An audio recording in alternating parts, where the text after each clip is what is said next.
आँख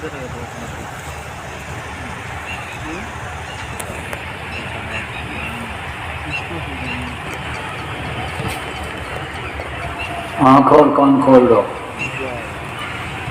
आँख और कान खोल लीजिए। जय गुरुदेव, जय गुरुदेव, जय गुरुदेव, जय गुरुदेव नाम किसका, जय गुरुदेव नाम किसका, प्रभु का पावन नाम, प्रभु का पावन नाम। जय गुरुदेव।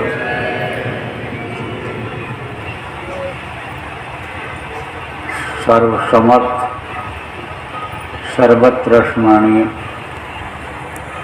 परम पूज्य गुरु जी महाराज, उपस्थित सभी साधक सत्संगी धर्म प्रेमी बच्चों एवं बच्चों, गुरु महाराज की अपार दया मेहर हुई और आज 18 जून 2023 को हरियाणा प्रांत के करनाल में अपने लोगों को प्रातःकाल के बेला में एक साथ बैठ करके सुमिरन ध्यान भजन करने का अवसर मिला। जीवन के ये ऐतिहासिक क्षण रहते हैं कि जब इतने प्रेमी, इतने गुरुभक्त, गुरुभाई गुरुबहन एक साथ बैठ करके प्रभु को याद करते हैं, साधना करते हैं, वो भी देख करके खुश होते हैं कि देखो हमारे प्रेमी लगे हुए हैं, याद कर रहे हैं हमको, कितने लोग एक जगह याद कर रहे हैं, तो वो भी दया करते हैं, ध्यान देते हैं। एक आदमी कोई कहीं जाए और किसी से कोई बात कहे तो उसका उतना असर देखो नहीं पड़ता है, लेकिन 10, 20, 25 आदमी जब जाते हैं और किसी बात को किसी से कहते हैं तो उसका असर ज़्यादा पड़ता है। आदमी सोचता है कि भाई ये देखो, ये अपनी बात कहने के लिए, ये कुछ मांगने के लिए इतने लोग आए हुए हैं, तो वो जो उसके अधिकार पावर में रहता है वो दे देता है, काम कर देता है। तो आप ये समझो इसी तरह से यानी एक साथ बैठ करके करने में बड़ा फायदा रहता है। इसीलिए तो सामूहिक ध्यान भजन का केंद्र बनाने के लिए कहा गया। कहीं कहीं पर लोग इकट्ठा होकर एक साथ करते भी हैं। ये बच्चियाँ सुबह शाम मौका नहीं मिलता है, इनको गृहस्थी देखनी रहती है, बच्चों को देखना रहता है, तो ये दिन में बैठ करके कर लिया करती हैं। तो बहुत ही अच्छा सामूहिक साधन भजन का लाभ मिला करता है। इसलिए कोशिश यही करनी चाहिए कि गांव में जितने भी सत्संगी हैं, कोई सामुदायिक भवन हो, कोई धर्मशाला हो, कोई सार्वजनिक जगह हो, जहाँ ज़्यादा लोगों का आना जाना न हो, जहाँ परिवार में रहने वाले बच्चे न रहते हों, ऐसी जगहों को चयनित कर लिया जाए, चुन लिया जाए और वहाँ बैठ करके किया जाए। फायदा हो इससे ये होता है कि कोई चीज़ भूल गए हैं, भटक गए हैं, तो पूछ भी लेते हैं, समझ भी लेते हैं, और समझ करके पूछ करके जब करने लगते हैं तब उसका लाभ मिल जाता है। ऐसे बच्चियाँ बच्चियों से पूछें, माताएं माताओं से पूछें, भाई भाई लोगों से पूछें। इस तरह से समझो कि असिला काम अपना करने में लगें आप लोग। देखो बहुत से लोगों को तो मालूम ही नहीं है कि साधना भी करनी चाहिए, और नाम कौन सा है कि जिसके डोर को पकड़ करके जन्म मरण से छुटकारा पाया जा सकता है। बहुत से लोग तो समझो फिर नर्क जाने का ही टिकट कटवा रहे हैं, रिजर्वेशन करा रहे हैं। तो अब ऐसी स्थिति में सबको बताने समझाने की भी जरूरत है। लोग नामदान लेकर चले जाते हैं, समझ नहीं पाते हैं। आदमी परिस्थितियों का दास होता है। परिस्थिति का दास किसको कहते हैं? जहाँ रहता है, यहाँ का जिस तरह का भोजन रहता है, जैसा पहनावा रहता है, जिस जाति धर्म का मानने वाला होता है, उसी तरह से उसका रीति रिवाज रहता है, पूजा पाठ अन्य चीज़ों का। जिन देवी या देवता को घर वाले, परिवार वाले, समाज वाले, वहाँ के गांव वाले मानते हैं, उन्हीं को वो भी मानने लगता है। तो आता तो है धर्म के नाम पर, महात्मा साधु के नाम पर, सत्संग के नाम पर आता है, सुनता है, नामदान भी लेता है, लेकिन जब उनसे मिलने वाला कोई नहीं होता तो वो पुराने रंग में फिर रंग जाता है, फिर जल्दी करता नहीं है। करेगा नहीं, फायदा कैसे होगा? करने से होता है। देखो, भांग होती है, भांग में नशा होता है। अब उसको जब वे भंगेड़ी पीसते हैं, बटते हैं, तब उसका नशा बढ़ता है। अब कोई ये कहे कि हम भांग को घोल करके और उसको पिएंगे, उसको हम कुल्ला लेंगे मुंह में और कुल्ला करके थूक देंगे, तो नशा करेगा? नहीं करेगा। जब अंदर जाता है वो, तब नशा करता है, तब उसका नशा असर आता है। ऐसे ही नाम की कमाई जब की जाती है, तब इसका असर दिखाई पड़ता है। अब ये जरूर है, जब तक आप करोगे नहीं, तब तक आपकी बातों में दम नहीं आएगा। आप दूसरे को लाभ कहते रहो, लेकिन उसका असर नहीं पड़ेगा। क्यों? क्योंकि जो डाल फलती है वो झुक जाती है। जो साधना करता है उसका चेहरा मुहरा बदल जाता है, विचार भावना बदल जाती है, खान पान बदल जाता है, अन्य आदमियों से, साधारण आदमियों से अलग हो जाता है। उसकी बातों में दम रहता है, उसकी बातों में ताकत रहती है। देखो, कोई राजा हो और राजा किसी चीज़ का आदेश करे और कोई प्रजा हो उसकी, या उसके मंत्री ही हों, तो मंत्री की बात सिपाही नहीं मानेगा। किसकी बात मानेगा? राजा की बात मानेगा। क्यों? क्योंकि राजा पावर में है, राजा शक्ति में है, उसकी बातों में दम रहेगा, जो कहेगा वो कर सकेगा। और एक साधारण आदमी अगर कोई बात कह दे कि हम ऐसा कर देंगे या दे देंगे, कहाँ से देगा? तो जो राजा होगा वो दे सकता है, दे देगा। ऐसे ही जब आप बच्चे और बच्चियों साधना करोगी, आपके अंदर ताकत आएगा। अंतर की ताकत जब आएगी तो आप किसी से भी कोई काम कहोगे तो वो सुनेगा और बातों का असर होगा। एक ही बात को कोई कहता है तो उसका असर नहीं होता है, और उसी बात को दूसरा आदमी बोल देता है तो वो उसकी तरफ देखने लगता है, और देख करके चेहरा मोहरा जब समझो कि समझ जाता है कि ये गलत आदमी नहीं होगा, तो उस बात को मान लेता है।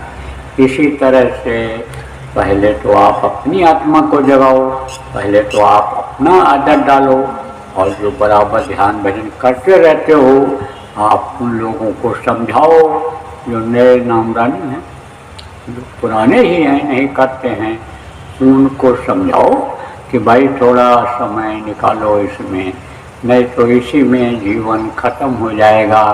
कहा गया है कि रात गंवाई सोई कर और दिन गंवाया खाए, और हीरा जन्म अनमोल मिला कौड़ी बदले जाए। रात को सो कर के समय निकाल दिए। अब ये जो रात आप सोए हो और निकली है, ये रात जीवन में फिर आएगी, जिंदगी में फिर आएगी? कभी नहीं आएगी। जहाँ यहाँ आप बैठे हुए हो, ये समय जो निकल रहा है, सत्संग सुन रहे हो, ये समय अब दोबारा जीवन में नहीं आएगा। इसी चीज़ को तो याद रखना है कि समय जो मिल रहा है, चाहे भजन के लिए मिल रहा हो, चाहे सेवा के लिए मिल रहा हो, ये समय फिर दोबारा जीवन में आने वाला नहीं है। देखो, अकाल मृत्यु जग माही व्याप्त पर जा बहुत मरे, अकाल मृत्यु बहुत हो रही है। उम्र पूरा किए बगैर दुनिया संसार से बहुत से लोग जा रहे हैं। जवान को उम्मीद है कि बुढ़ापा आएगी, लड़के को उम्मीद है कि हमारी जवानी आएगी, फिर बुढ़ापा आएगी, फिर हम मरेंगे, ख़त्म होंगे। लेकिन जवानी, जवान का भी, नौजवान का भी, यानी समझो लड़कों का भी, किसी के जिंदगी का कोई भरोसा है? तो यूँ समझ लो कि मौत बिल्कुल हथेली पर खड़ी है। मौत तो समझ लो कि बिल्कुल सामने खड़ी है। और जब मौत हो जाएगी तब यानी कुछ कर पाएंगे? कुछ नहीं कर पाएंगे। न तो कमाई दमाई कर पाएंगे, न गृहस्थी संभाल पाएंगे और न भगवान को पाएंगे। मरने के बाद ये रिकॉर्ड है कि आज तक भगवान किसी को नहीं मिला और मरने के बाद न किसी को मिलेगा। मिला अगर तो कहाँ मिला? जीते जी मिला, इसी मनुष्य शरीर में मिला, इसी गृहस्थ आश्रम में मिला।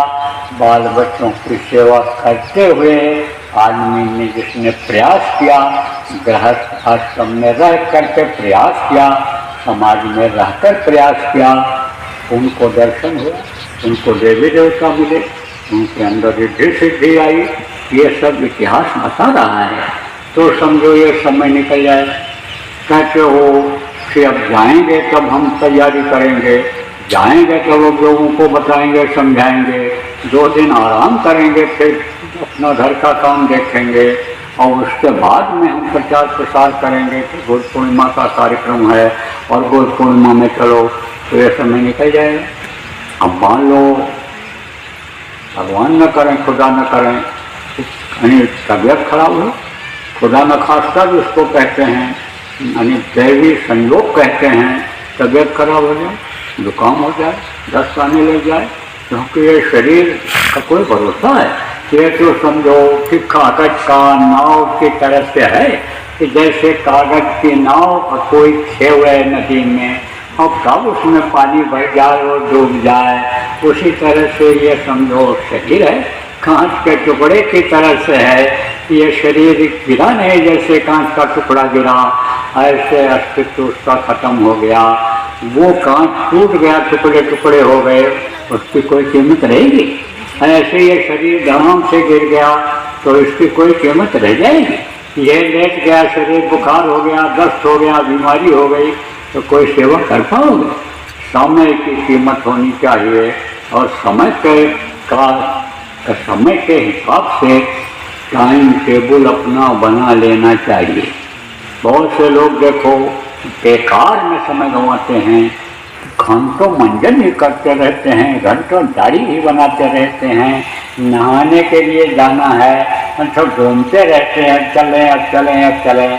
अरे भाई सेट कर लो, सुबह उठो, आप समझो कि दैनिक क्रिया अपनी करके और जो जरूरी काम है उसको कर लो, उसके बाद समय निकालो। ज़्यादा से ज़्यादा समय भजन ध्यान में दो बच्चियों, ज़्यादा से ज़्यादा समय प्रचार प्रसार में दो। देखो ये कोई ज़रूरी है कि सब जगह जाना ही पड़े। अब तो साधन हो गया इसका मोबाइल का।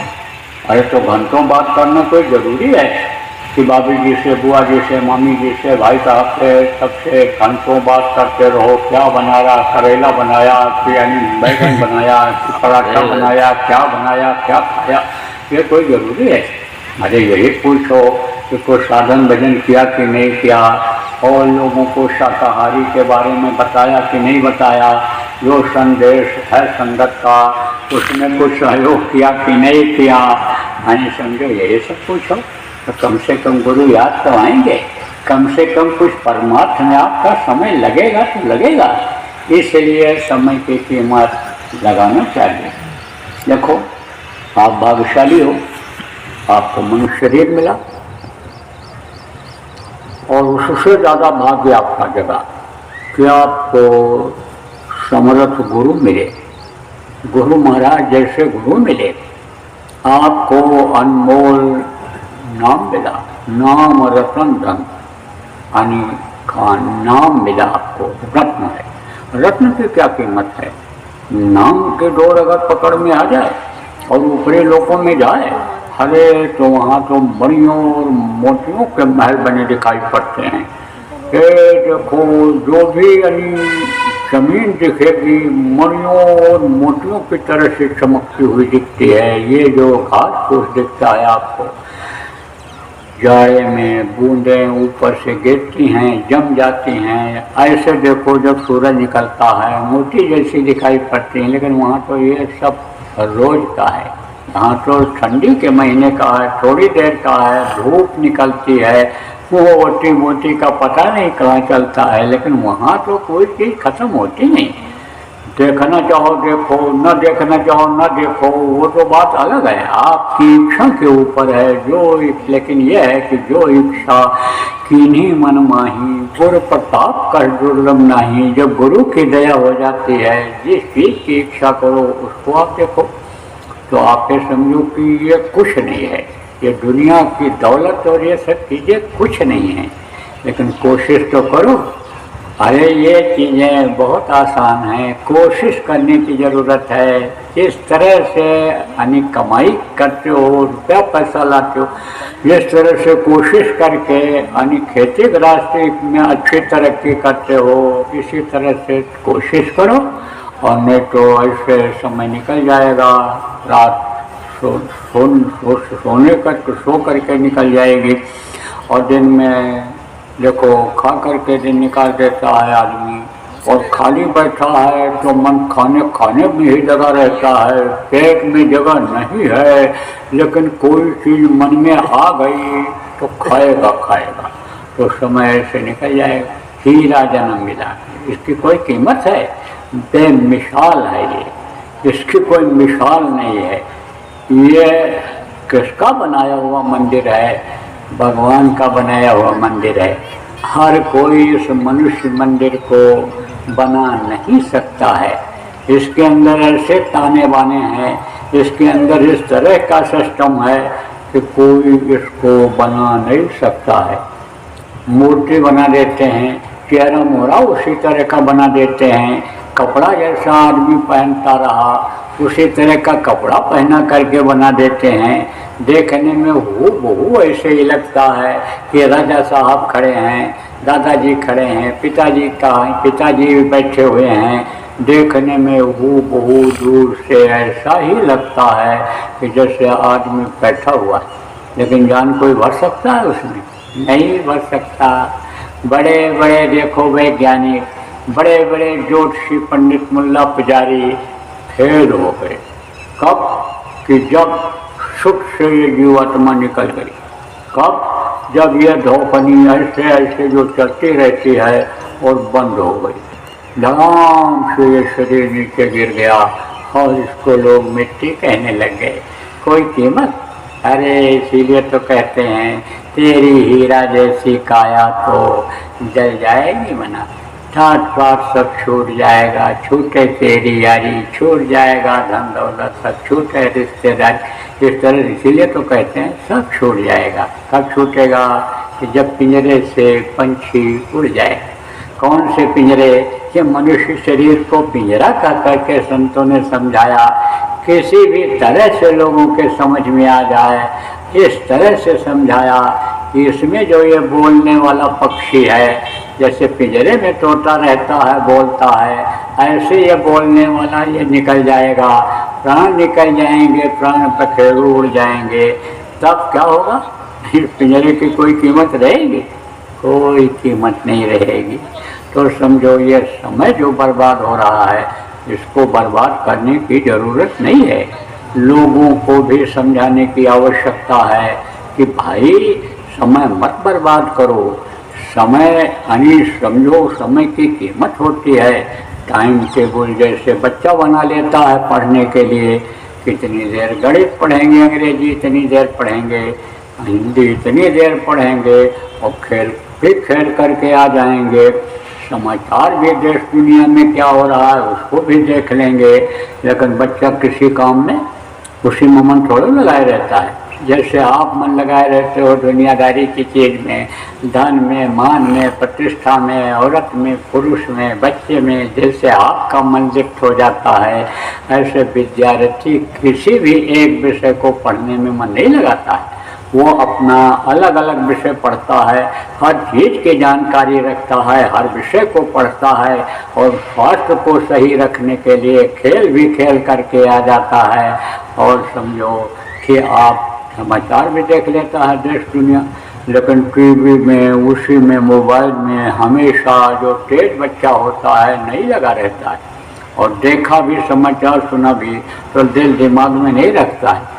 आप क्या करते हो, दिल दिमाग में बसा लेते हो, हम मन उसी में लग जाता है और दोबारा फिर मोबाइल देखने का मन कहता है, दोबारा फिर घूमने का मन कहता है। तो आदमी क्या करता है, आदमी समझो कि यानी अपना समय बर्बाद करता है, बेकार की चीज़ों में मन लगा लेता है। लेकिन बच्चा कहाँ गया ना, बच्चा बाप का बाप होता है, तो बच्चे की जो लगन होती है, काक्षेष्ठा बकोड्यान स्वामी ने तथा अल्पहारी ग्रह त्यागी विद्यारथी सुलक्षण, उसके अंदर जो सुलक्षण होते हैं उस पर ध्यान देना चाहिए। सोचना चाहिए कि मैं भी कभी विद्यार्थी था, किस तरह से हमारा शेड्यूल था, किस तरह हमारी सेटिंग थी। जो रिटायर हो गए, आप देख लो कि किस तरह से आप सुबह जल्दी उठते थे और तैयार होकर के दफ्तर पहुंच जाते थे। जो आप बुढ़े लोग वो दुकान करते थे, देखो सुबह सुबह उठ करके जाकर दुकान खोल देते थे। ऐसे ही समय का उपयोग करना चाहिए, टाइम टेबल बना लेना चाहिए, चाहे बच्चे हों और चाहे बुढ़े हों, चाहे जवान हों।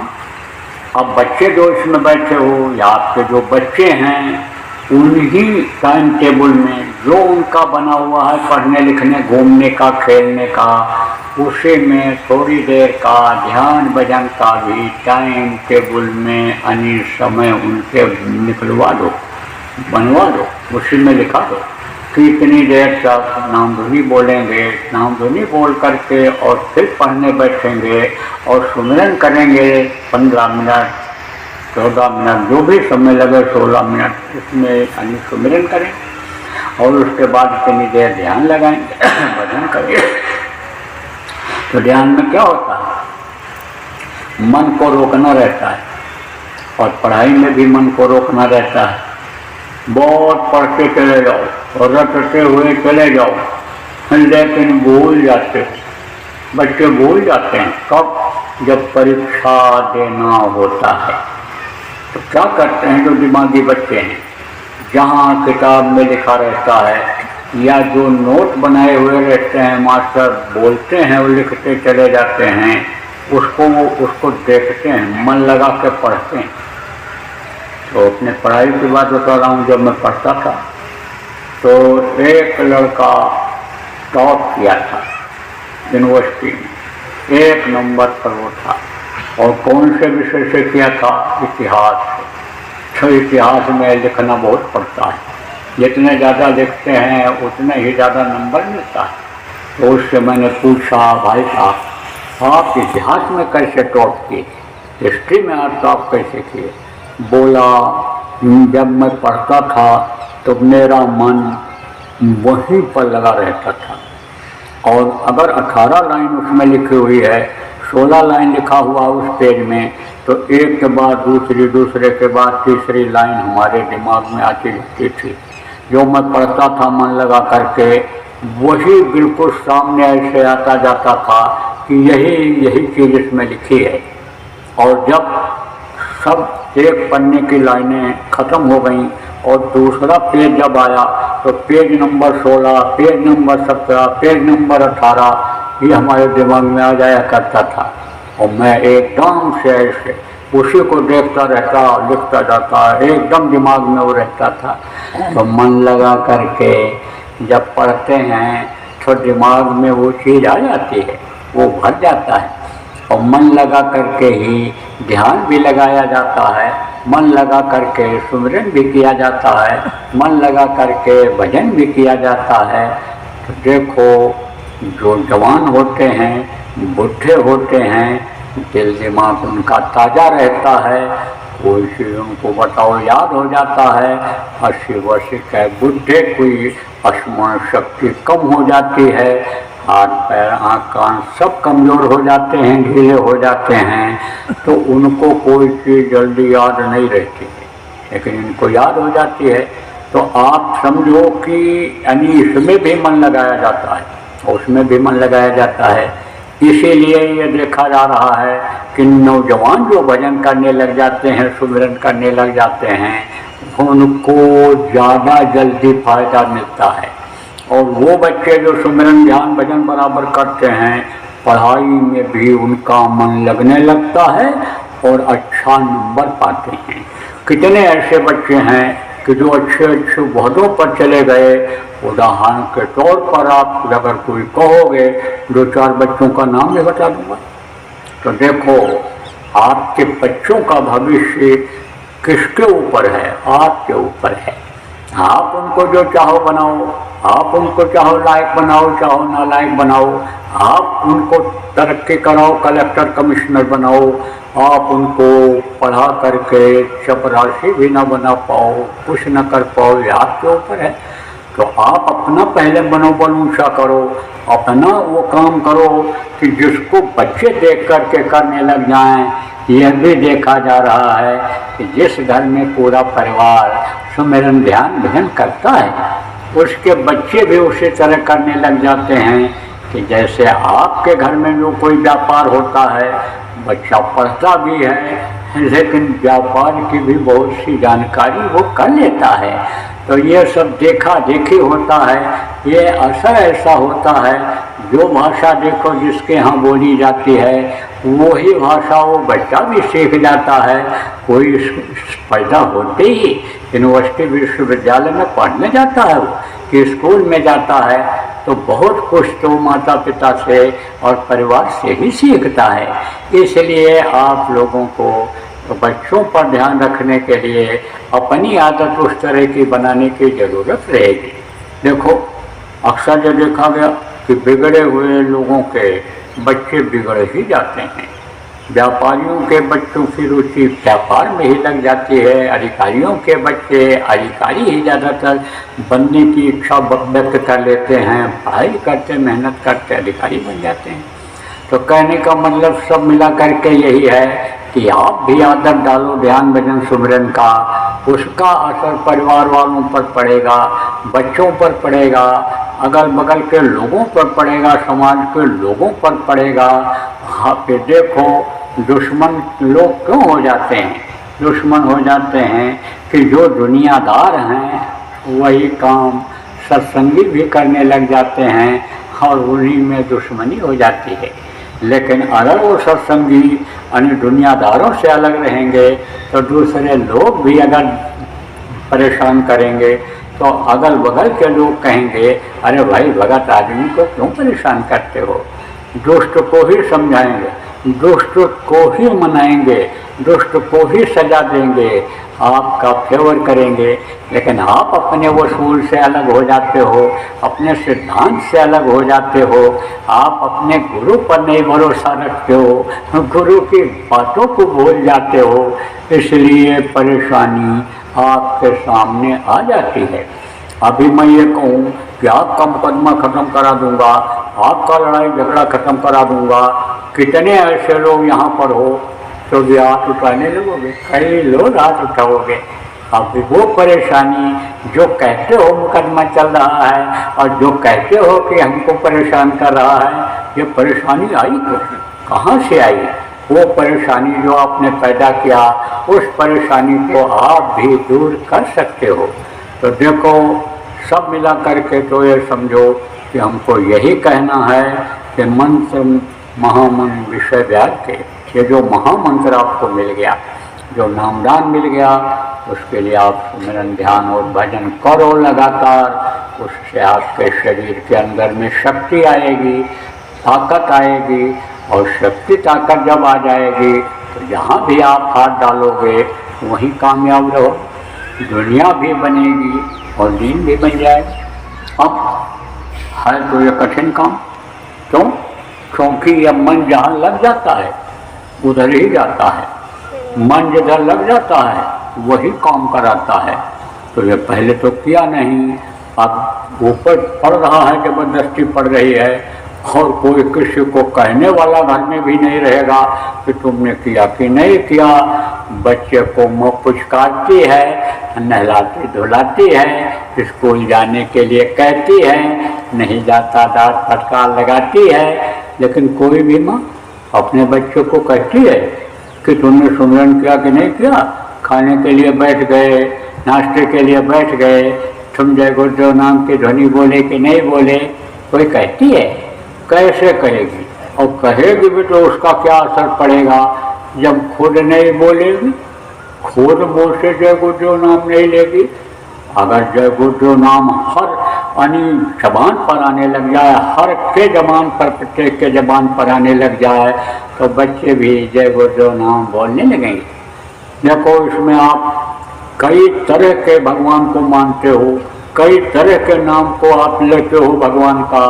तो जो नाम आप लेते हो, चाहे राम का, कृष्ण का, शिव का, आप समझो जय गुरुदेव नाम लेते हो, वही नाम बच्चे भी बोलते हैं, उसका असर आता है। कहने का मतलब यह है कि वक्त के नाम की ज़रूरत, वक्त के गुरु की ज़रूरत, वक्त का कीमत होती है, वक्त के डॉक्टर वैद्य की ज़रूरत आपको बताया हुआ करती है। तो जो समय के साथ चलते हैं वो पीछे नहीं रहते हैं। तो देखो, मन तो नहीं लगेगा क्योंकि इधर उधर मन लगा हुआ है। मन तो आपको वही काम कराएगा कि जो इस परमार्थ से अलग रहेगा, उल्टी दिशा का काम कराएगा। इसलिए शरीर का जब ये राजा हो गया तो शरीर से ऐसा काम करो कि मन भजन में लगने लग जाए। कर्म ऐसे बन जाते हैं जान और अनजान में कि जो कर्म शरीर से बनते हैं और मन को उससे खुराक मिलता है, शरीर से ही मन कर्म करवाता है और मन को उससे खुराक मिलता है। तो कर्म जो होते हैं वो समझो कि आड़े हाथ आते हैं। और कर्म करते कैसे हैं और कर्म बनते कैसे हैं? शरीर से ही कर्म बनते हैं। कर्म और कैसे बनते हैं? मनसा, वाचा और कर्मणा। मनसा किसको कहते हैं? मन में सोचा, मार देंगे, काट देंगे, इसकी लड़की को निकाल ले जाएंगे, जबरदस्ती अपनी लड़की की शादी, बड़ा आदमी है, सुंदर सुडोल पढ़ा लिखा लड़का है, इसके साथ कर देंगे, इसको नीचा दिखाएंगे, इसको कुर्सी से उतारेंगे, इसको बैठाएंगे। तो आप ये समझो कि इससे मनसा पाप लगता है। वाचा, मुंह से बोले, गाली गलौज किया, ऐसी बात बोले, किसी को तकलीफ हुई, कह करके मरवा दिया, कह करके कटवा दिया, कह करके लुटवा दिया, तो वो पाप वाचा पाप लगता है। और कर्मणा, शरीर से करके पाप कमाते हैं, मार करके दिल दुखा देते हैं, मार करके हाथ पैर तोड़ देते हैं, चिल्लाता है, रोता है, तड़पता है, तो वो कर्मणा पाप होता है। तो देखो, मनसा और वाचा, यह कर्म तो बहुत बनता है आदमी का, बहुत। तो इसमें तो थोड़ी सी रियायत हो जाती है। इसकी माफ़ी शरीर से सेवा करने से ही, किसी को पानी पिला दिया, किसी को रोटी खिला दिया, किसी भटके को रास्ता बता दिया, कहीं कोई किसी के रास्ते में बाधक बनने वाली है और उसी को हटा दिया, रास्ता उसके लिए साफ हो गया, तो उस ये जो मनसा और वाचा कर्म है, ये उससे बुरे कर्म खत्म हो जाते हैं। लेकिन जो कर्मणा होता है वो इतना जल्दी खत्म नहीं होता है। वो किससे खत्म होता है? जिस तरह से वो कर्मणा कर्म किया, जितनी मेहनत करके किया, उसी तरह से जब शरीर से मेहनत होती है और जब उसमें गुरु की दया होती है तब वो खत्म होता है, ऐसे नहीं खत्म होता है। देखो, जो भी गुरु समर्थ होते हैं इस धरती पर, जो हमेशा रहते हैं, वो जो आदेश देते हैं उसमें दया होती है, उसमें ताकत होती है। किस चीज़ की ताकत होती है? कर्मों को काटने की ताकत होती है, कर्म में सफलता मिलने की ताकत होती है। तो जो गुरु के आदेश से कर्म किए जाते हैं शरीर से, उससे शरीर से किए हुए ये पूरे कर्म कटते हैं। इन दोनों की सफाई जरूरी है। अच्छा ही कर्म अगर आदमी करता रहेगा तो मरने के बाद स्वर्ग और वैकुंठ जाएगा, लेकिन वहाँ जब उसके अच्छे कर्म पूरे हो जाएंगे तो पूरी छेड़े मृत्युलोक में ही आना पड़ेगा। मृत्युलोक में आना पड़ेगा, माँ के पेट में 9 महीना लटकना पड़ेगा। ये जो दुख इस समय झेल रहे हो, ये दुख झेलना पड़ेगा। आप ये समझो, इसलिए तो अन्य देवता परेशान रहते हैं, बाकी उनको कोई दुख नहीं है।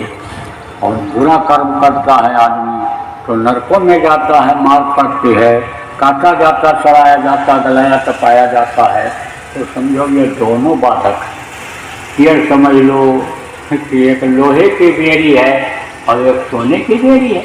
हथकड़ी देखे होगे लगी हुई, तो समझो चाहे सोने की हथकड़ी किसी को लगा दिया जाए और चाहे लोहे की लगा दिया जाए तो बंधन में तो रहेगा। अरे ऐसे खुला दिल से आप घूमते हो, ऐसे घूम पाएगा? नहीं घूम पाएगा। सोने की हथकड़ी रहेगी तो भी बंधन में रहेगा। इसीलिए पाप पुण्य जब दोनों नाश है तब पावर मन कुर्बास है। पाप पुण्य जब दोनों खत्म होता है तब अपना वतन मिलता है, अपना घर मिलता है, अपने प्रभु मिलते हैं, तब सतलोक मिलता है, तभी जय गुरुदेव लोक मिलता है। और नहीं तो बड़ा मुश्किल है। तो आपको समझने की जरूरत है, कर्मों को काटना बहुत जरूरी है। तो जो संत होते हैं, काल के हाथ में ये जो जीव है जब नामदान देते हैं तो उसके हाथ से सूरज की डोर को, जीवात्मा की डोर को अपने हाथ में ले लेते हैं और पूरा फर्ज निभाते हैं। कैसा फर्ज? जैसे कोई लड़का शादी करके किसी लड़की का हाथ पकड़ करके लाता है तो पूरी जिंदगी निभाने की कोशिश करता है और निभाता है। ऐसे ही मान रहे कि लाज जब वो सूरज की डोर ले लेते हैं अपने हाथ में तो एक ही लक्ष्य उद्देश्य बना लेते हैं कि हम आए वही देश से जहाँ तुम्हारो धाम, तुमको घर पहुँचाऊना एक हमारो काम। एक लक्ष्य उद्देश्य ये बना लेते हैं कि हम जीव को वहाँ पहुँचा दें जहाँ से ये आया है। सतलोक अशिलाघाट पहुँचा दें, सचखंड में पहुँचा दें, जहाँ मरना जीना होता ही नहीं, जहाँ कोई दुख नहीं है, सुख ही सुख है। सुख का जो सागर कहा गया वहाँ इस बूंद को पहुँचा दें जिसकी अंश है गिर करके यहाँ आ गई है। एक बूंद है ये गिर करके आई है, उस समुद्र में मिला दें। उनका एक लक्ष्य एक उद्देश्य रहता है संतों का। इसीलिए जीवों को संभालने के लिए वो कुछ न कुछ काम देते रहते हैं। जैसे देखो प्रेमियों, गुरु महाराज के आप शिष्य हो, सबके लिए काम दे करके गए कि देखो शाकाहारी नशा मुक्ति का प्रचार करते रहना। एक आदेश दे करके गए कि कलयुग में सतयुग जो आने वाला है उसका प्रचार करते रहो, लोगों को सतयुग देखने के लायक बनाते रहो। तो इससे अन्य समझो कि कर्म शरीर के द्वारा जो बुरे बन गए हैं वो कटेंगे। अब ये सब काम जो है कि जैसे आप कुछ लोगों को अन्य समझा करके लाए हो जो नहीं भी आने वाले थे, सत्संगी थे, और आप उनको प्रेरणा दे करके लाए तो चलो कुछ सुनने को मिलेगा, देखने को मिलेगा। हाथ पैर आँख कान जो अच्छे काम के लिए जाओगे इस्तेमाल होगा। तो इससे जो बने हुए कर्म हैं वो कटेंगे। तो आप देखो लोग आ गए, और नहीं तो मन ये आने देता है। कुछ इसमें ऐसे भी बैठे हो कि जिनके सामने समस्याएं थी, जो समस्या पैदा कर लिए जान अनजान में सुख के लिए, वो नहीं आने की हालत में थे, लेकिन जब साथ मिला देखा तो चले आए। ऐसे कुछ लोगों की आदत होती है अकेले अकेले ही चलते, अकेले अकेले ही खाते हैं, अकेले अकेले ही घूमते हैं। अब आप ये समझो कि रहते तो समाज में हैं, रहते तो संगत में हैं, लेकिन कहते हैं तुम जाओ चाहे न जाओ, हम जा रहे हैं। हाँ, लड़कों को कहते तुम बढ़ो, कोई बात नहीं है, तुम्हारा नुकसान होगा, हम चले जा रहे हैं। अरे जो खाता है उसी के पेट में जाता है। और अगर दूसरे को ऐसा होता तो बड़े बड़े राजा लोग क्या करते, पहलवानों को पाले रहते, और पहलवान दंड बैठक लगाते, बॉडी बनाते, और राजा तंदुरुस्त होता, मोटा होता। तो ऐसा तो है नहीं, राजा मेहनत करेगा, कसरत करेगा, तभी तो उसका बॉडी बनेगा, तभी तो वो पहलवान दिखेगा। तो ये है, ये कुछ चीज़ें ऐसी होती हैं जो अपने करने से ही होती हैं। इसलिए बराबर प्रेरणा लोगों को देते रहना चाहिए, समझाते रहना चाहिए, साथ में लेकर रहना चाहिए। कोर्ट कचहरी जाना होता है, शादी ब्याह में जाना होता है, दावत में जाना होता है, पूरे परिवार को साथ लेकर जाते हैं। अपने बिरादरी में जाना होता है, अपने जाति के लोगों में जाना होता है, साथ लेकर के जाते हैं। ऐसे ही सत्संगों में भी साथ लेकर लोगों को आना चाहिए, प्रचार प्रसार में भी साथ में लोगों को लेकर जाना चाहिए। अब देखो प्रेम, योजना बद्ध तरीके से जब कोई काम होता है तो उसमें कामयाबी मिल जाती है। योजनाबद्ध किसको कहते हैं? जैसे अन्य योजना बनाते हो, भाई भोजन खिलाना है तो ये सामान की ज़रूरत पड़ेगी, इस तरह से बनाएंगे, इस तरह से परोसने की ज़रूरत रहेगी, आदमी हमको लगेंगे, और आदमी आप चेक कर दोगे। मोटे तौर से आपको बताते हैं, ज़्यादा आदमी जब होते हैं और आपकी योजना सही नहीं रहती है, सिस्टम सही नहीं रहता है, तो पता चला कोई सामान किसी को मिला नहीं मिला। बाल्टी लेकर के परोसता चला जा रहा है, और अगर कोई चीज़ छूट गई तो फिर दोबारा भूल जाता है कि उसके पास पहुंचाना चाहिए। फिर कहाँ से शुरू कर देता है, जो नए लोग बैठे रहते हैं तो वो जो आखिर में 2-3-4 छूट गए तो छूट ही जाते हैं। लेकिन जो सिस्टम बना लेते हैं कि भाई सबसे पहले पत्तल रखने वाला आदमी हो, फिर उसके बाद गिलास रखने वाला हो, पानी डालने वाला आदमी हो, फिर साग सब्जी परोसने वाला हो, पूरी परोसने वाला हो, अलग अलग आदमी हो, एक दूसरे के पीछे लगे रहें और वो घूमते रहें तो सबको भरपेट भोजन मिल जाता है। थोड़े ही आदमी अगर योजनाबद्ध तरीके से काम करें तो बहुत से लोगों को खिला सकते हैं, बना सकते हैं, उनका इंतजाम कर सकते हैं। इसी तरह से योजना बननी चाहिए, इसी तरह से गोष्ठियाँ करके और योजना बनाओ, और जल्दी से जल्दी गुरु के नाम काम को आप पूरा कर लो, तभी तो आप गुरु भक्त कहलाओगे, तभी तो आप गुरु के प्रेमी कहलाओगे। देखो तमाम इतिहास इस तरह का बता रहा है कि जिन्होंने गुरु से प्रेम किया उन्हीं का नाम हो गया। कहा ना, स्वामी प्रीत यूँ करे जैसे चंद्र चकोर, चोट झुकी गर्दन लगी, चितवत वासी हो। देखो चकोर को बड़ा प्रिय होता है क्या, चंद्रमा, तो जब ऐसे देखने लगता है और चंद्रमा जैसे जैसे उठता है ऊपर को जाता है, ऐसे ऐसे देखता रहता है। और एक समय ऐसा आता है कि जब चंद्रमा के ढलने का समय आ जाता है, तब एकदम चंद्रमा नीचे हो जाता है और उसकी गर्दन भी ऐसे झुक जाती है, छोट जमीन में लग जाता है। लेकिन चंद्रमा को देखना पसंद, चंद्रमा को देखना बंद नहीं करता है, प्रेम होता है। तो देखो नाम हो गया उसका, नहीं हो गया, प्रेम करता है, प्रेम का नाम हो गया, प्रेमी का नाम हो गया। आप ये समझो कि नाम उसी का होता है कि जो अन्य उसके आखिर तक चला जाता है, अंतिम तक चला जाता है, नाम उसी का होता है। तो जैसे नाम, जैसे प्रेत कहा गया, जैसे प्रेत कुटुंब से, वैसे जैसे प्रेम प्रेत कुटुंब से वैसे गुरु से हो।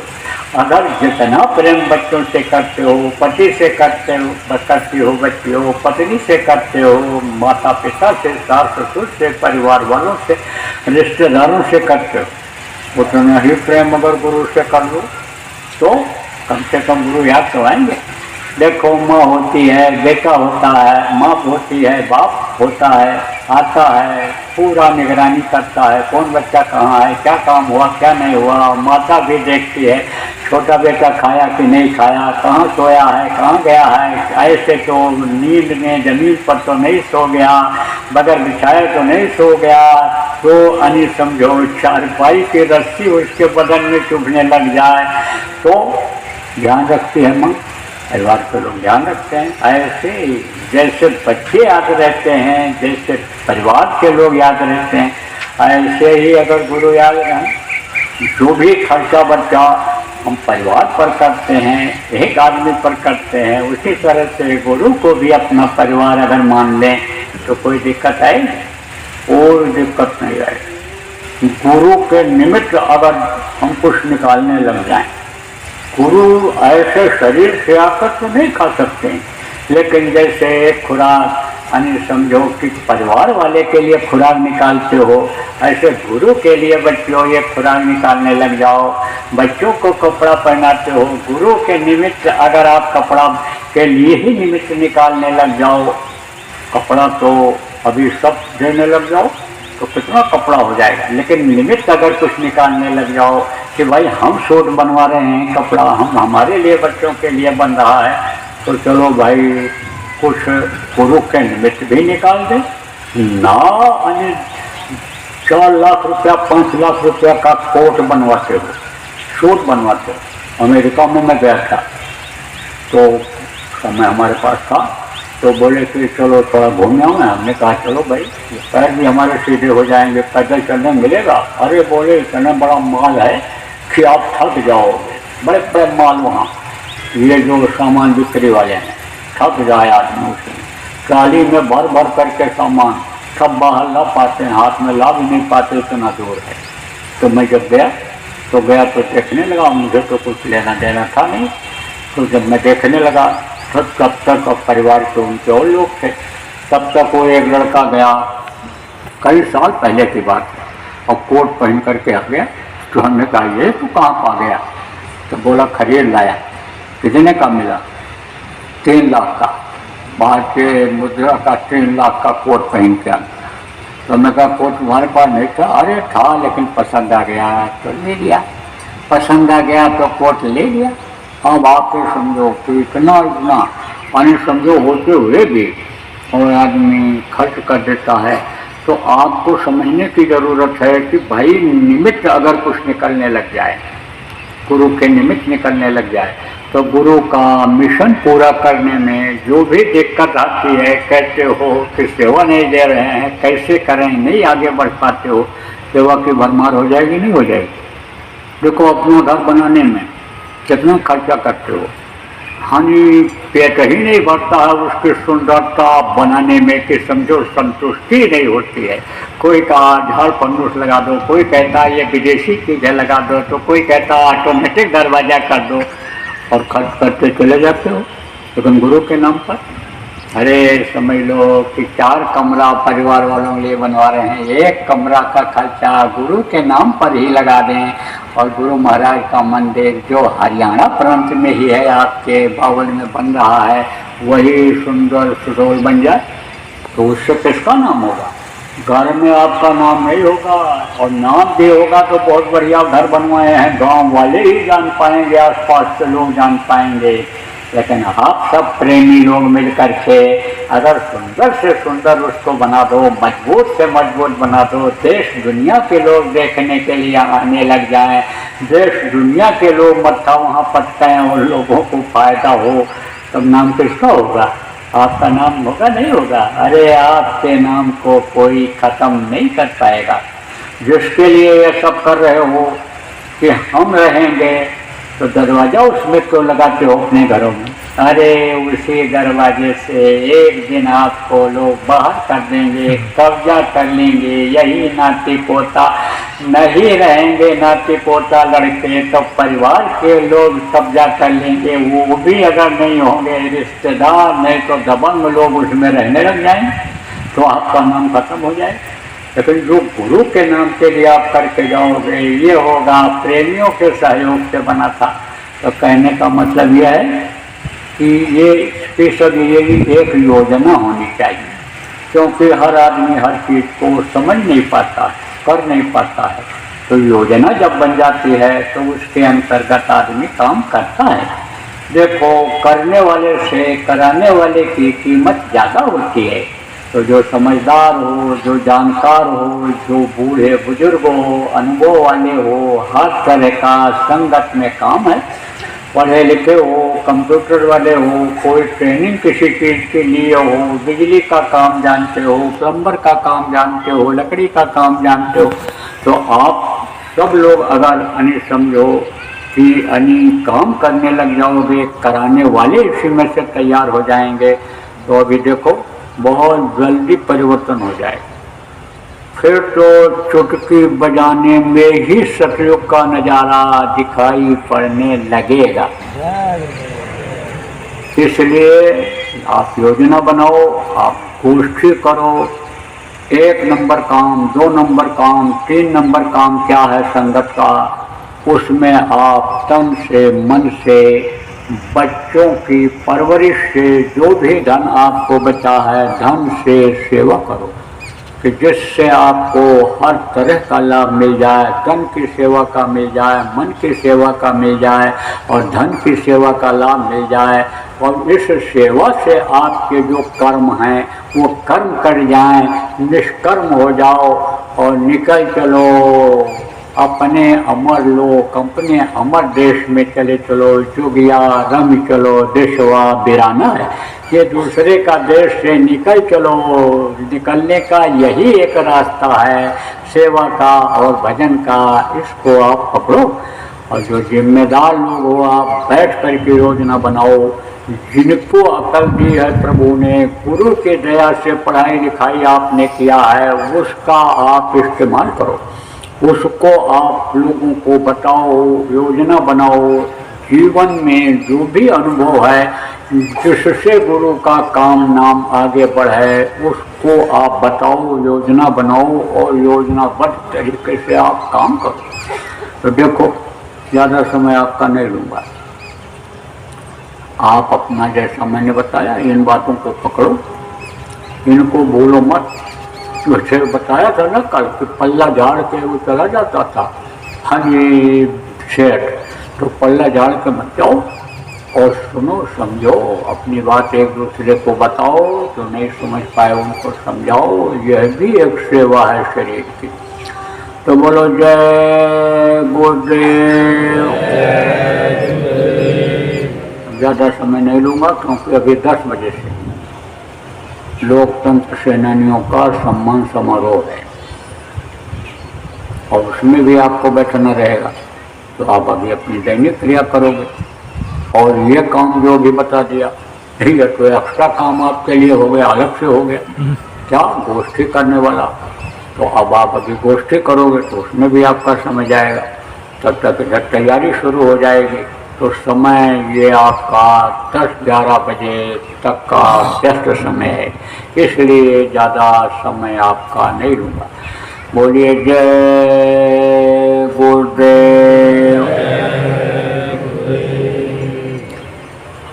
मैं हर के नजर करो मेरी ओर, मैं हर के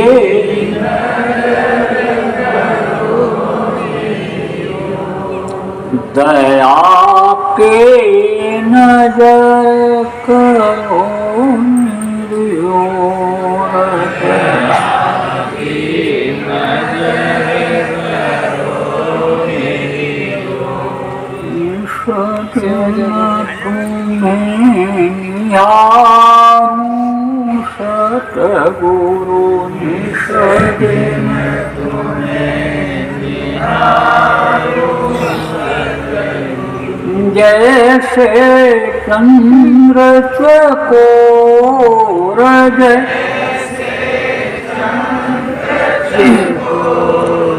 दया की नजर करो मेरी ओर दया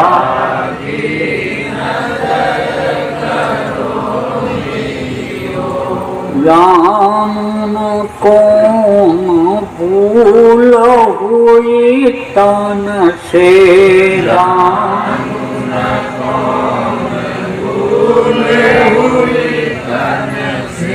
लियो हमसे मुख मोड़ लियो दया की नजर करो मेरी ओर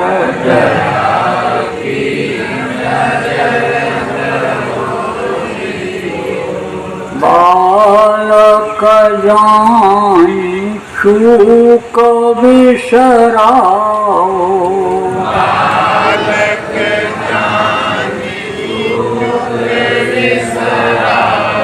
आया शरण अब मैं तोर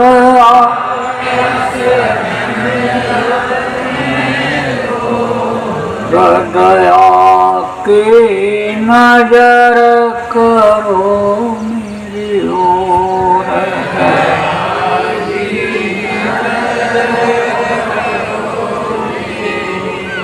सदा दयालु स्वभाव तुम्हारा सदा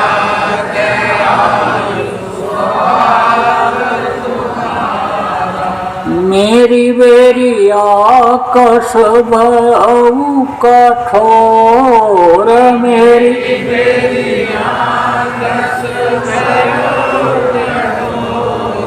दया की नजर करो मेरी ओर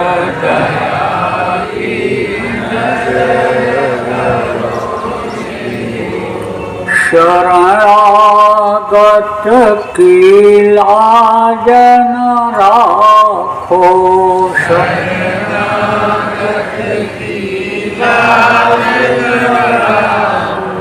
मूस पतित अब जाए कहीं और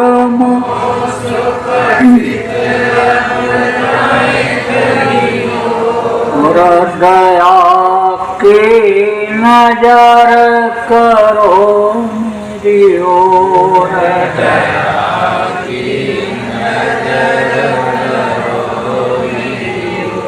अब की बार उबार ले जो अब की बार उबार अब की बार उबार ले जो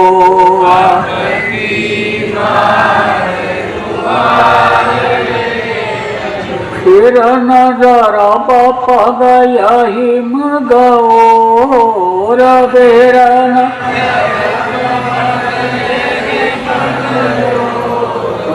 दया की नजर करो मेरी ओर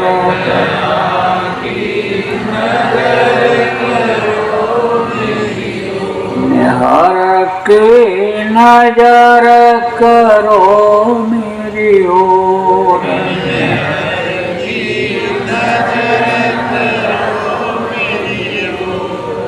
जय गुरुदेव जय गुरुदेव जय गुरुदेव जय गुरुदेव जय जय गुरुदेव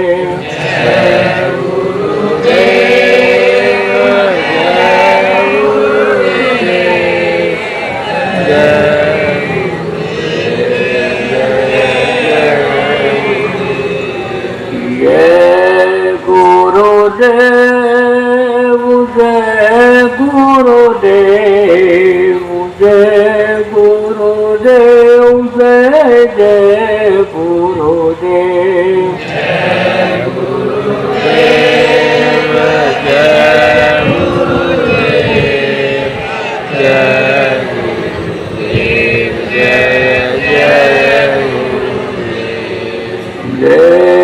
गुरुदेव, जय गुरुदेव, जय गुरुदेव, जय गुरुदेव,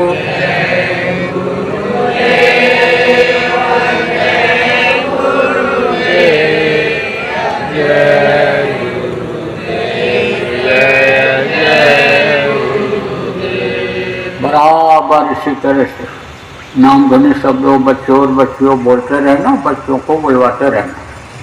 पूरा इस तरह से जय गुरुदेव नाम बोलो कि पूरे गांव में सब लोग जान जाए।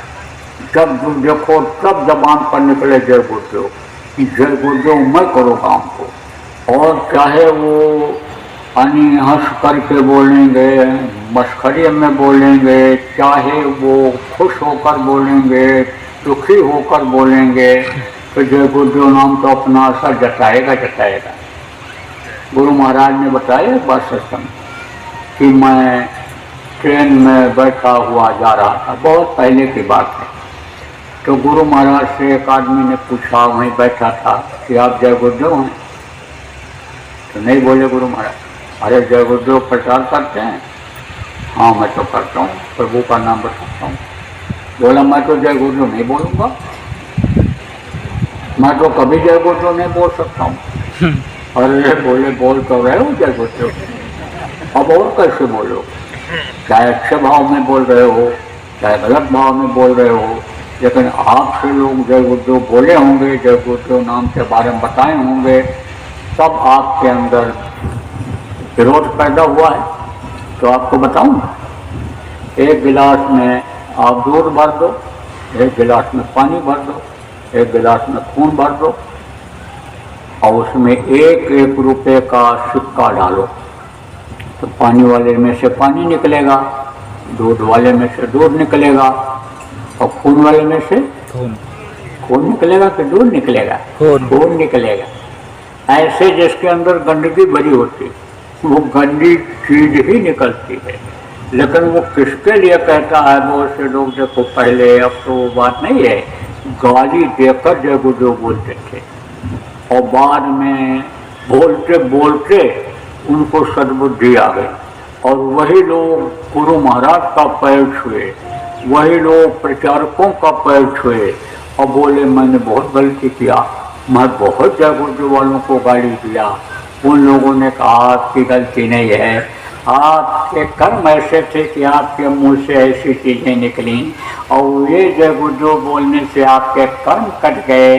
तो जय गुरुदेव नाम ये असर तो कहीं न कहीं करेगा, कैसे न कैसे तो करेगा। ये जय गुरुदेव की ध्वनि जो आप बोलते हुए ट्रेन में बस में जाओगे, जो सुनेंगे उनके दिल में जगह तो बने ही बनेगी।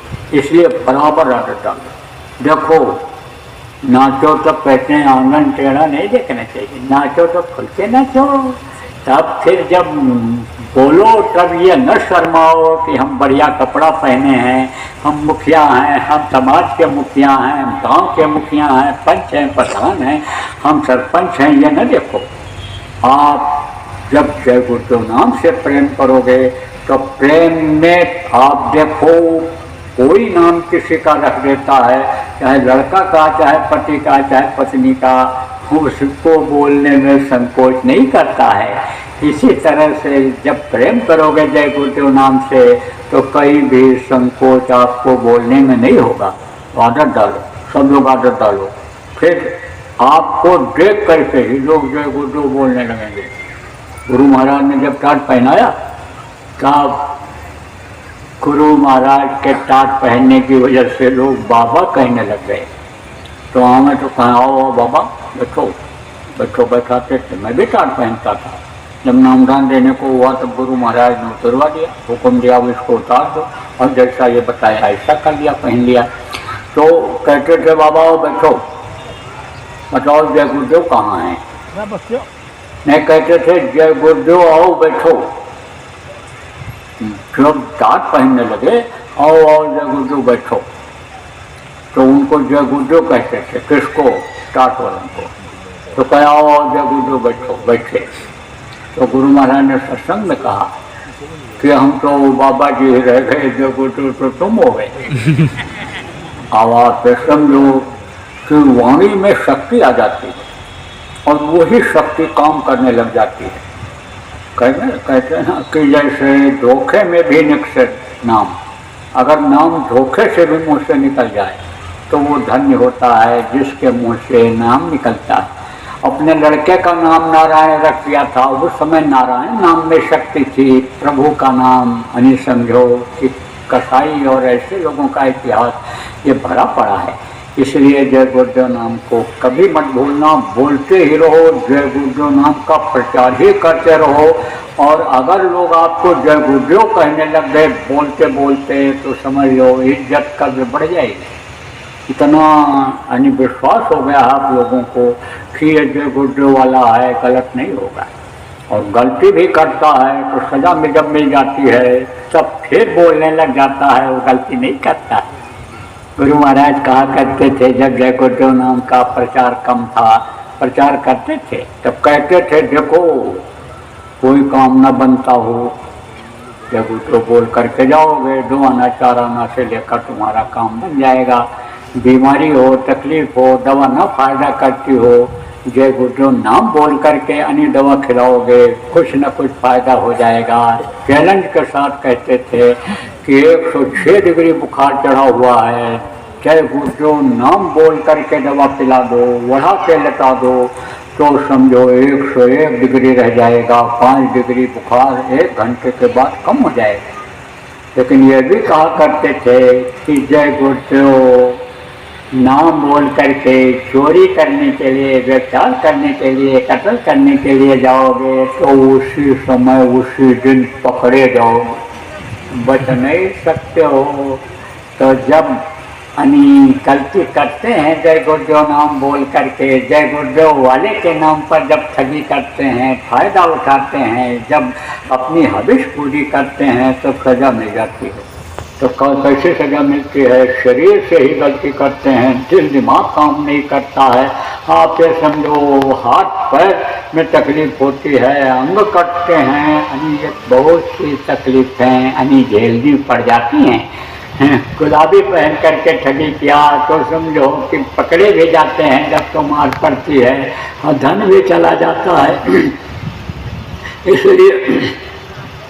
इसलिए ये लोगों के लिए चेतावनी भी रहेगी कि भाई देखो इनकी इज्जत है जय गुरुदेव वालों की, लोग इन पर विश्वास करते हैं तो लो हम भी ऐसे बन जाएं, लेकिन जब झटका लगेगा छोड़ देंगे, बुरे से अच्छे बन जाएंगे। वो बाबा जी थे ना एक, तो सुबह सुबह जाते थे, कहाँ जाते थे? जंगल की तरफ। तो काला कपड़ा पहनते थे, तो काला कपड़ा पहन करके जब गए तो साधना करते थे। साधना करते थे तो पक्षी लोग हमें तो बैठे, तो साधना करने में क्या होता है, रोए रोए से धार निकलती है, खुशबूदार अच्छी मस्तानी। तो वो उनको जब मिले, किसको मिले? पक्षियों को। तो हमें बैठ गए, तो कोई इधर कोई इधर कोई इधर कोई इधर इधर, कहाँ रे भाई परेशान मत करो, अरे तुम लोग हटो, ऐसे हाथ जब फेरें तो फिर उड़ जाए, फिर घूम करके आए।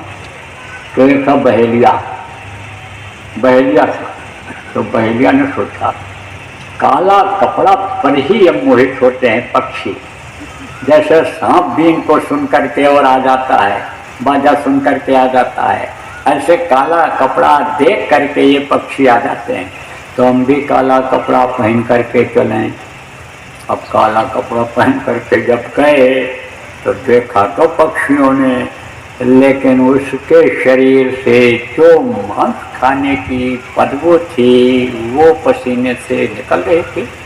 आप देखो, मांस की बात तो छोड़ो, ये लहसुन है, प्याज है जिसमें गंध होता है, हालांकि ये तामसी होता है लेकिन ये शाकाहारी है, मांसाहारी नहीं है। मांस में भले उसको डाल देते हो स्वाद बदलने के लिए, लेकिन ये शाकाहारी है। तो अब ये आदमी खा ले और अपान वायु निकले, नीचे से हवा निकले तो बदबूदार रहेगी। और भोजन की अलग रहती है, और खाली दूध पियो, खाली फल खाओ तो उसका जो हवा निकलती है वो अलग रहती है। ऐसे ही पसीना जो होता है मांसाहारियों का वो बदबूदार होता है, वो उसमें जो है एक तरह से कसैलापन ज़्यादा होता है। पसीना तो वैसे कसैला सबका होता है लेकिन उनका ज़्यादा होता है। तो कोई कहीं बैठा हो, हवा तेज चल रही हो तो उधर उसकी पसीने की गंध जाएगी दूर तक।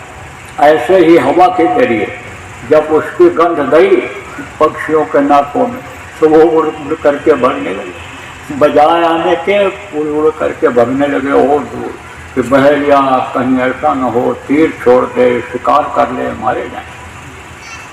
बहुत देर तक घूमता रहा, एक दिन घूमा, 2 दिन घूमा, 4 दिन घूमा, एक भी पक्षी नहीं आए। क्यों? हित अनहित पशु पक्षी हो जाना, वो हित और अनहित सब जान जाते हैं। आप समझो कि कौवा इतना होशियार होता है कि ऐसे झुको, जेब में हाथ डालो या हाथ ऐसे उठाओ तो तुरंत भगता है। कहता है कहीं ऐसा ना हो कि वहीं से ये पत्थर लेकर आए हों, जेब में से निकाल के मार दें। झुको सबको ये मालूम पड़ता है कुछ उठा रहा है मारने के लिए, लेकिन जेब में भी हाथ डालो तो जान जाता है हिता नहीं तो पशु पक्षी हो जाना।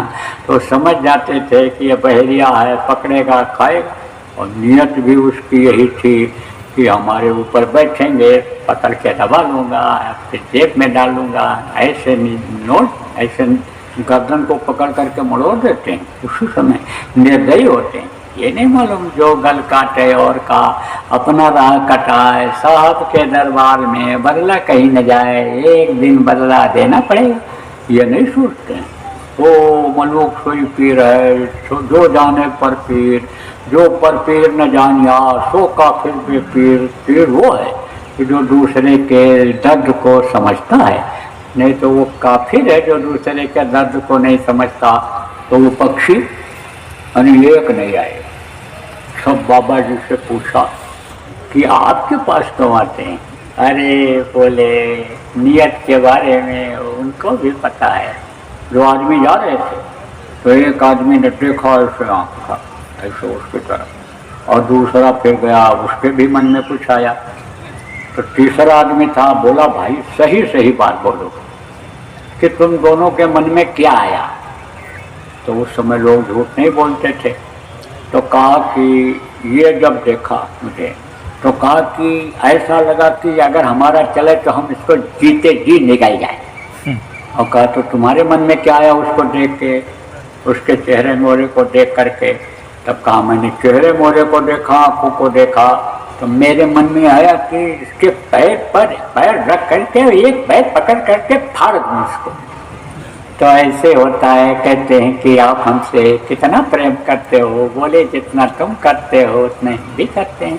तो जब प्रेम हो जाता है, जय गुरुदेव नाम हो, जय गुरुदेव का मिशन हो, जय गुरुदेव के बारे में हो, जान जाते हैं लोग, तो समझो कि यानी काम बनता हुआ दिखाई पड़ता है। तो बोलो जय गुरुदेव, जय गुरुदेव, जय गुरुदेव, जय गुरुदेव, जय जय गुरुदेव, जय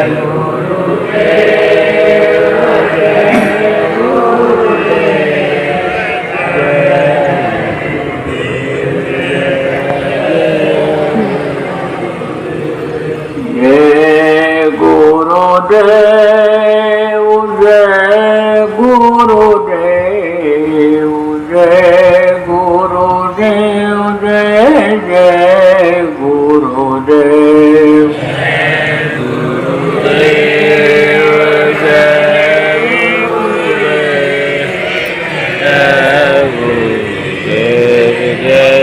गुरुदेव, जय गुरुदेव, जय गुरुदेव।